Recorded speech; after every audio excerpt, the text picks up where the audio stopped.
Grind all the spices. Mi'eessituu hundaa caccabsi yookaan mi'eessituu hundaa daaki. Grind all the spices. Mi'eessituu hundaa caccabsi yookaan daaki. Give me the onion. Qullubbii diimaa naaf kenni.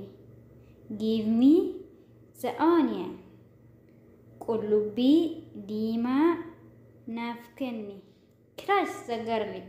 Qullubbii adii naaf caccabsi yookaan qoncisi. Qoncee qullubbii garlic jechuun qullubbii adii naaf caccabsi. Crush the garlic. The potatoes. Dinnicha qoncisi yookaan faaqi akka jedhamu san jechuudha.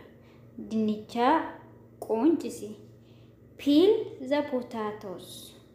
Dinnicha qoncisi. Peel the potatoes. Cut the tomatoes. Timaatima naaf cicciri yookaan timaatima naaf mummuri. Cut the tomatoes. Timaatima naaf cicciri yookaan naaf mummuri. I need the rolling pin. Rolling pin naaf kenni yookaan rolling pin na barbaachisa. Rolling pin jechuun isa daakuu walitti bukeessine jechuudha. Isa bukeessine san ittiin diriirsinu rolling pin jennaan. I will making pizza today. Har'a pizza hojjechuufi. I will making pizza today. Har'a pizza hojjechuufi. Pour the water in the bowl. Bishaan sana saanii keessatti naqi. Pour the water in the bowl. Bishaan sana saanii keessatti naaf naqi. Mix all the dry ingredients. Wantoota goggogaa hunda walitti maki. Mix all the dry ingredients.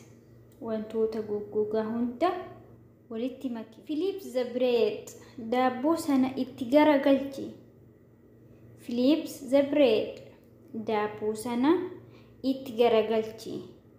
Daabboo gara jalaa irraa gara gubbaa haa ta'u, gubbaa irraa immoo gara jalaa haa ta'u, dirra itti jijjiirii jechuudha. Daabboo itti garagalchi. Give me salt.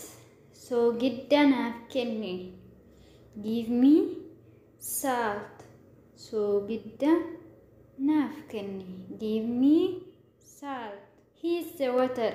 Bishaan ho'isi. Heat the water. Bishaan ho'isi.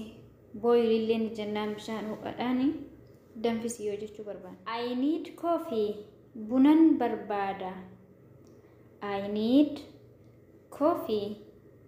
Bunan barbaada. I need coffee.